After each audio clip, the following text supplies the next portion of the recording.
जय सिया राम। दरबार में सभी लोग बैठे थे।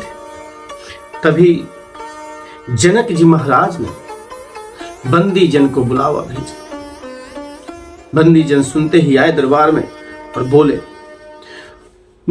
बंदी बचन बर सुनहु सकल महिपाल। पन विदेह कर काई हम भुजा उठाई विशाल। बंदी जन को भाट भी कहते हैं और बंदी जन भाट होते हैं हमारे गांव में, उसे भाट बोलते हैं। भाटों ने श्रेष्ठ वचन कहा, हे पृथ्वी की पालना करने वाले सब राजागण सुनिए। हम अपनी भुजा उठाकर जनक जी का विशाल प्रण कहते हैं। राजाओं की भुजाओं का बल चंद्रमा है, शिव जी का धनुष राहु है। वह भारी है, कठोर है, यह सबको विदित है। बड़े भारी योद्धा रावण वाणासुर भी उसे धनुष को देखकर गौ से चुपके से चलते बने। उसे उठाना तो दूर रहा, छूने तक की हिम्मत किसी में नहीं हुई। उसी शिव जी के कठोर धनुष को आज इस राजसाज में, उसी कठोर शिव जी के धनुष को जो इस राजसभा में जो भी तोड़ेगा, तीनों लोगों की विजय के साथ ही उसको जानकी जी बिना किसी विचार के हर्षपूर्वक वरण करेंगे। प्रण सुनकर सब राजा ललचा उठे। जो वीरता के अभिमानी थे वे मन में बहुत ही तमतमाए, कमर कसकर अकुलाकर उठे और अपने इष्ट देवों को सिर नवाकर चले। जय सिया राम, जय सिया राम।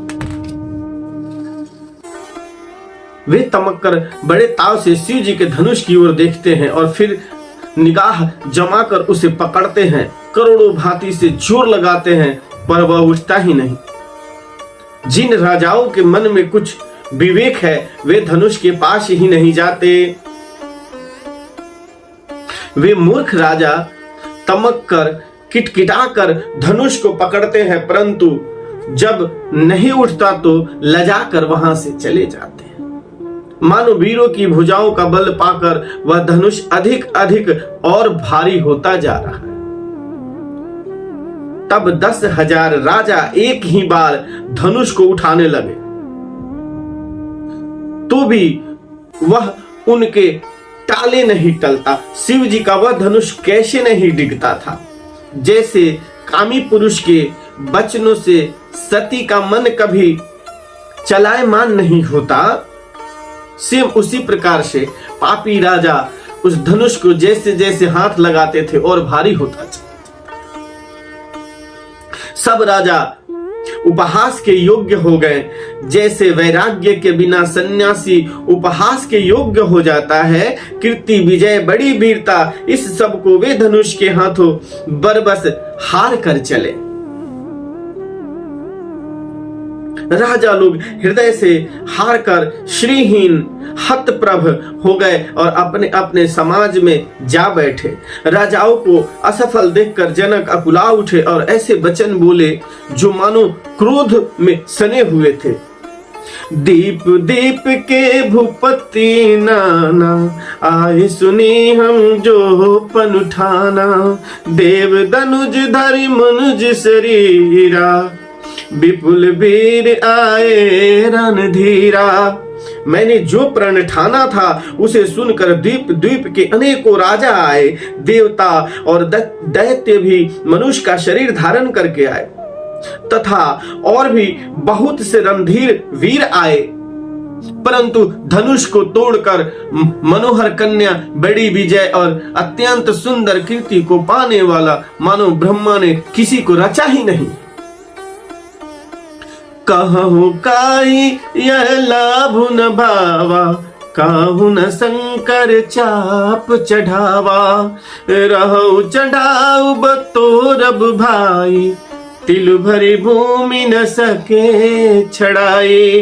कहिए, यह लाभ किसको अच्छा नहीं लगता, परंतु किसी ने भी शंकर जी का धनुष नहीं चढ़ाया। अरे भाई, चढ़ाना और तोड़ना तो दूर रहा, कोई तिल भर भूमि से भी छुड़ा ना सका।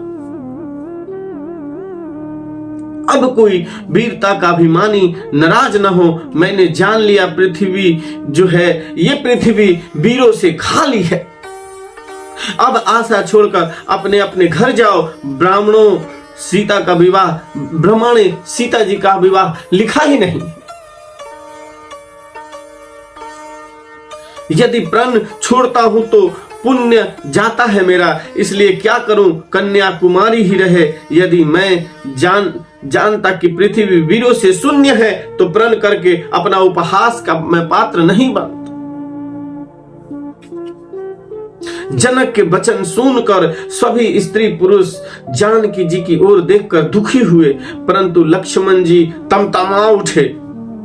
उन्होंने भौहें आरी टेढ़ी की, ओठ फड़कने लगे और नेत्र क्रोध से लाल हो गए। दोहा, कहीं न सकल रघुबीर डर, लगे बचन जनुबान। नाई राम पद कमल शिरु, बोले गिरा प्रणाम। श्री रघुवीर जी के डर से कुछ कहते तो सकते नहीं, पर जनक के वचन उन्हें बाण से लगे। जब ना रह सके तो श्री रामचंद्र जी के चरण कमलों में सिर नवाकर वे अथार्थ वचन बोले।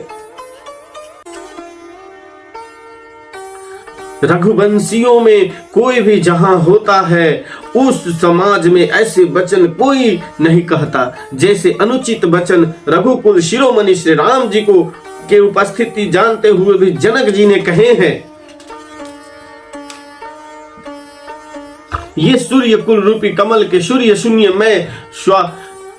मैं स्वभाव से ही कहता हूं कि कुछ अभिमान करके नहीं। यदि आपका आज्ञा पाऊं तो मैं ब्रह्मांड को, इस पूरे ब्रह्मांड को गेंद की तरह उछाल और तोड़ दूं और उसे कच्चे घोड़े की तरह फोड़ डालूं। मैं सुमेरु पर्वत को मूली की तरह तोड़ सकता हूं। हे भगवान, आपके प्रताप की महिमा से यह बेचारा पुराना धनुष कौन चीज है।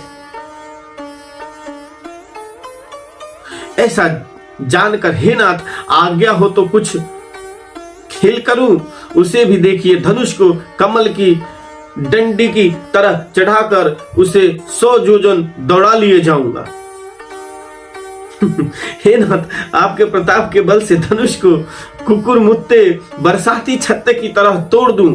यदि ऐसा ना करूं तो प्रभु के चरणों की शपथ है, फिर मैं धनुष और तरकस को कभी अपने पूरे जीवन में हाथ भी नहीं लगाऊंगा।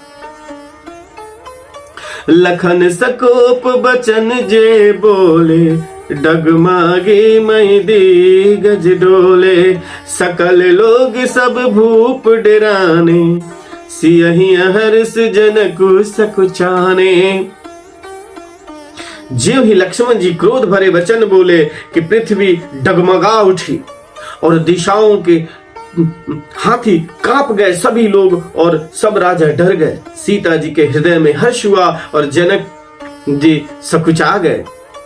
गुरु रघुपति सब मुनि मन माही, मुदित भय पुनि पुनि पुलकाही।